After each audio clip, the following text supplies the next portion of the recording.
ఓం శ్రీ సూర్యదేవాయ నమః. అందరికీ నమస్కారం అండి. ఈ రోజు ఈ వీడియోలో రథసప్తమి రోజు ఇంట్లో పాలు శాస్త్ర ప్రకారం ఏ విధంగా పొంగించాలి, ఈ రోజు స్వామివారికి నైవేద్యం ఎలా తయారు చేయాలి అనే విషయాలన్నీ కూడా నేను ఈ వీడియోలో అయితే మీకు క్లియర్ గా ఎక్స్ప్లెయిన్ చేస్తానండి. అందుకని వీడియోని ఎవరు కూడా ఎక్కడ కూడా స్కిప్ చేయకుండా చివరి వరకు అయితే చూడండి. హిందువులు ఎంతో ముఖ్యంగా చేసుకునే పండుగలలో ఈ రథసప్తమి పండుగ కూడా ఒకటండి. మానవులు సంపూర్ణ ఆరోగ్యం కోసం, అనారోగ్య సమస్యలతో బాధపడేవారు అనారోగ్య సమస్యలను తొలగించుకోవడం కోసం ఈ రథసప్తమి పూజను అయితే నిర్వహిస్తూ ఉంటారు. ప్రత్యేకంగా ఈ రథసప్తమి రోజున రాగి పాత్రలో ఆవు పాలు పోసి సూర్యకిరణాలు పడే చోట ఆవు పిడకల సహాయంతో కట్టెల పొయ్యి పైన ఈ పాలను పొంగించి పరమాన్నం సిద్ధం చేసి స్వామివారికి నివేదిస్తారు. స్వామివారికి నైవేద్యం నివేదించిన తర్వాత ఆ పరమాన్నాన్ని ఇంట్లో ఉన్న వారందరూ కూడా ప్రసాదంగా స్వీకరిస్తారు. ఇలా రథసప్తమి రోజున రాగి పాత్రలో సూర్యకిరణాలు పడే చోట పరమాన్నాన్ని తయారు చేసి ఆ పరమాన్నాన్ని స్వీకరించడం వలన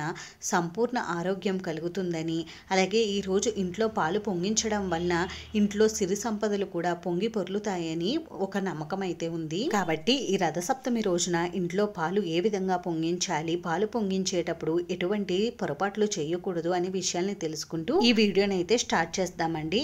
ఈ పాలు పొంగించుకోవడం కోసం మనం ఏదైనా ఒక రాగి పాత్రను అయితే తీసుకోవాలి. రాగి పాత్ర లేకపోతే ఇలా రాగి చెంబునైనా తీసుకోవచ్చు. ఒకవేళ మీ దగ్గర రాగి పాత్రలు కానీ రాగి చెంబులు కానీ లేకపోతే ఇత్తడి పాత్రలైనా తీసుకోవచ్చండి. మనం దేవుడికి నైవేద్యం తయారు చేసే పాత్రలు ఉంటాయి కదండి, వాటిల్లోనే మనం ఈ పాలు పొంగించుకోవచ్చు. ఒకవేళ అవి కూడా లేకపోతే అప్పుడు స్టీల్ పాత్రలే ఉపయోగించండి. ఆ తర్వాత ఈ పాత్రకు పసుపు రాసి గంధం కుంకుమ బొట్లు పెట్టి పాత్రను అలంకరించుకోవాలి. ఆ తర్వాత ఈ పాత్రలోకి ఆవు పాలను అయితే పోసుకోవాలండి.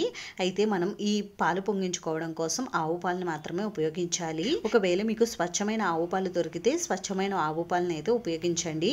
ఒకవేళ మీకు స్వచ్ఛమైన ఆవు పాలు లభించకపోతే ప్యాకెట్ పాలే ఉపయోగించవచ్చు. ఈ పాలు పొంగించుకోవడానికి మనం సూర్యకిరణాలు పడే చోట ఆవు పిడకల సహాయంతో మనం పాలను అయితే పొంగించుకోవాలండి. కానీ మనము ఇప్పుడు ఉన్నటువంటి పరిస్థితులను బట్టి అపార్ట్మెంట్ లో ఇవన్నీ కూడా చేయడానికి కుదరదు కదండి. అటువంటి వారు సూర్యకిరణాలు పడే చోట స్టవ్ ని ఈ విధంగా పెట్టుకుని మీరు ఈ పాలను అయితే పొంగించుకోవచ్చు. అందుకోసం ముందుగానే మనం స్టవ్ ని అయితే శుభ్రం చేసుకోవాలండి. స్టవ్ ను శుభ్రం చేసుకుని స్టవ్ కి పసుపు రాసి గంధం కుంకుమ బొట్లు పెట్టి స్టవ్ ని ఈ విధంగా అలంకరించుకోవాలి. ఆ తర్వాత స్టవ్ బర్నర్ పైన ఇలా కర్పూరం బిళ్ళలను పెట్టి, అలాగే మనం ఆవు పిడకలు ఉంటే ఆవు పిడకలను కూడా పెట్టుకోవచ్చండి. ఇలా మనం బర్నర్ పైన ఆవు పిడకలను పెట్టి పాలు పొంగించడం వల్ల ఆవు పిడకలతో పాలు పొంగించిన ఫీలింగ్ అయితే వస్తుందండి. నేనైతే నా దగ్గర పంచగవ్య దీపం ఉందండి. ఆ పంచగవ్య దీపం కూడా మనకి ఆవు పేడతోనే తయారవుతుంది కదా, అందుకని ఈ పంచగవ్య దీపాన్ని నేను ఇలా చిన్న చిన్న ముక్కలుగా చేసి స్టవ్ బర్నర్ పైన పెట్టుకుని ముందుగా హారతి కర్పూరం బిళ్ళలను అయితే వెలిగించుకున్నానండి. ఇలా మనం స్టవ్ వెలిగించుకున్న తర్వాత అగ్నిదేవుడికి నమస్కారం చేసుకుని ఇప్పుడు మనం పాలు పోసి పెట్టుకున్నటువంటి రాగి పాత్ర ఉంది కదండి, ఆ రాగి పాత్రని ఈ స్టవ్ పైన అయితే పెట్టుకోవాలి. ఇలా పెట్టుకుని మనం ఈ పాలను 3 సార్లు అయితే పొంగించుకోవాలండి. పాలు పొంగేటప్పుడు మనం అయ్యో పాలు పొంగిపోతున్నాయని, ఇంకా పాలు పొంగిపోతున్నాయి అని ఊదడం లాంటి పనులు అయితే అస్సలు చేయకూడదండి. ఇంకా మనకి పాలు 3 సార్లు అయితే పొంగాలని చెప్పాను కదండి. పాలు 3 సార్లు పొంగే లోపు మనం పరమాన్నం తయారు చేసుకోవడం కోసం బియ్యాన్ని అయితే సిద్ధం చేసుకోవాలి. మనం ఈ పరమాన్నం తయారు చేసుకోవడం కోసం బియ్యాన్ని కడగకూడదండి. ఇలా బియ్యంలో కొద్దిగా ఆవు నెయ్యి వేసి బాగా కలుపుకుని బియ్యాన్ని అయితే సిద్ధం చేసుకోవాలి. ఇలా చేసుకుంటే మనకి బియ్యం శుద్ధి అవుతాయి. ఇలా బియ్యాన్ని బాగా కలుపుకుని పక్కన పెట్టుకోండి. ఇప్పుడు మనకి పాలు పొంగేటప్పుడు సూర్య భగవానుడికి నమస్కారం చేసుకోవాలండి. స్వామి, నీకు నైవేద్యం సమర్పించడం కోసం పాలు పొంగించి పరమాన్నం తయారు చేస్తున్నాను. మా ఇంట్లో ఈ పాలు ఏ విధంగా అయితే పొంగి పొర్లుతున్నాయో అదే విధంగా ఇంట్లో సుఖ సంతోషాలు, అష్టైశ్వర్యాలు, సిరి సంపదలు కూడా పొంగి పొర్లాలని ఆ స్వామి వారికి నమస్కారం చేసుకోండి. ఈ విధంగా పాలను 3 సార్లు అయితే పొంగించండి. ఈ పాలు మనకి ఏ దిక్కుకు పొంగినా కూడా పర్వాలేదండి.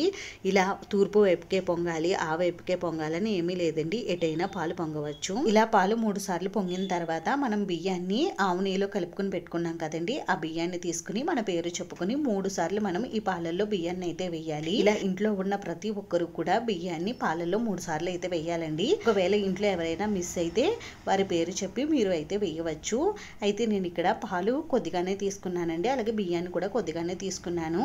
ఎందుకంటే మనం ఎక్కువ బియ్యం తీసుకుంటే మనకి ఈ పాలల్లో బియ్యం అనేవి ఉడకడానికి చాలా టైం పడుతుందండి. అంటే మనం ఈ పాలలో వాటర్ అయితే యాడ్ చేయకూడదండి. అందుకని కొద్దిగానే బియ్యం అయితే తీసుకోండి. మరి ఎక్కువ బియ్యం తీసుకోవద్దు, ఎందుకంటే సరిగ్గా ఉడకవు. అందుకని తక్కువ బియ్యాన్ని తీసుకోండి. ఒకవేళ మీకు బియ్యం ఉడకడానికి ఈ పాలు సరిపోకపోతే ఇంకా పాలు అయితే వేసుకోవాలండి. అంతేకాని నీళ్ళు అస్సలు వేయకూడదు. ఈ నైవేద్యం తయారు చేయడం కోసం ఓన్లీ పాలతో మాత్రమే ఈ నైవేద్యాన్ని తయారు చేయాలి. ఉండాలి. ఇంకా ఈ పరమాన్నాన్ని తయారు చేయడం కోసం మనం గరిటెని అయితే ఉపయోగించకూడదండి. గరిటె ప్లేస్ లో మనం ఇలా చెరుకు గడ్డని అయితే తీసుకోవాలి. అందుకోసం చెరుకు గడ్డని ఇలా మనం హాఫ్ అయినా చేసుకుని తీసుకోవచ్చు. లేదు అంటే మొత్తం చెరుకు గడ్డని పెట్టుకుని మనం నైవేద్యం అయితే తయారు చేసుకోవాలి. ఒకవేళ మీకు చెరుకు గడ్డ లభించకపోతే ఏదైనా కొత్తది చెక్క గరిటె ఉంటే చెక్క గరిటెని అయితే ఉపయోగించవచ్చు. లేదా అంటే ఇత్తడి గరిటె అయినా ఉపయోగించవచ్చు. ఇలా చెరుకు గడ్డతో ఈ నైవేద్యాన్ని తయారు చేసి ఆ నైవేద్యాన్ని మనం ప్రసాదంగా స్వీకరించడం వల్ల మన దంతాలు గట్టి పడతాయని అంటారండి.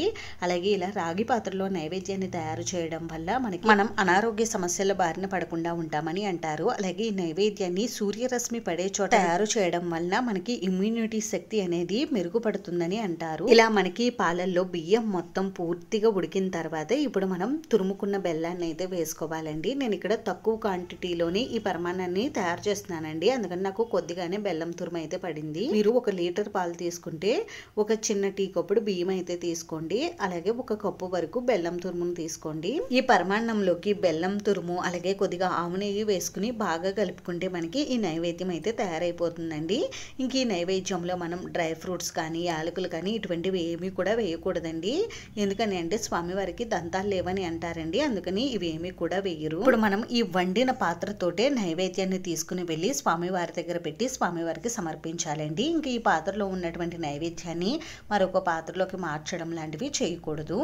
ఇంకా స్వామివారికి నైవేద్యాన్ని 7 చిక్కుడు ఆకుల్లో కొద్దిగా ఈ నైవేద్యాన్ని పెట్టి అలాగే రేగు పండ్లను ఇంకా చెరుకుగడ ముక్కలను పెట్టి స్వామివారికి నైవేద్యం అయితే సమర్పిస్తారు. ఇక్కడ ఒక ముఖ్య విషయం అండి, మనం ఇలా నైవేద్యాలు తయారు చేసేటప్పుడు మాట్లాడడం కానీ తల విరబూసుకొని ఈ నైవేద్యాలు తయారు చేయడం లాంటి పనులు అయితే అస్సలు చేయకూడదండి. శుచి శుభ్రంగా ఉన్నప్పుడు మాత్రమే మనం నైవేద్యం అయితే తయారు చేయాలి. ఈ విధంగా రథసప్తమి రోజున పాలు పొంగించి స్వామివారికి నైవేద్యం అయితే తయారు చేయాలండి. ఒకవేళ మీకు కట్టెల పొయ్యి పెట్టుకుని ఆవు పిడకలతో నైవేద్యం తయారు చేసుకునే వెసులుబాటు ఉంటే మీరు అదే విధంగా చేసుకోండి. కుదరలేని వారు ఇలా స్టవ్ పైనే చేసుకోండి. అంతేనండి, చూసారు కదా రథసప్తమి రోజున పాలు ఏ విధంగా పోగించాలి, నైవేద్యం ఏ విధంగా తయారు చేయాలి అనేది. ఈ వీడియో మీకు నచ్చితే ప్లీజ్ లైక్ చేసి షేర్ చేసి సబ్స్క్రైబ్ చేసుకోండి. Thanks for watching.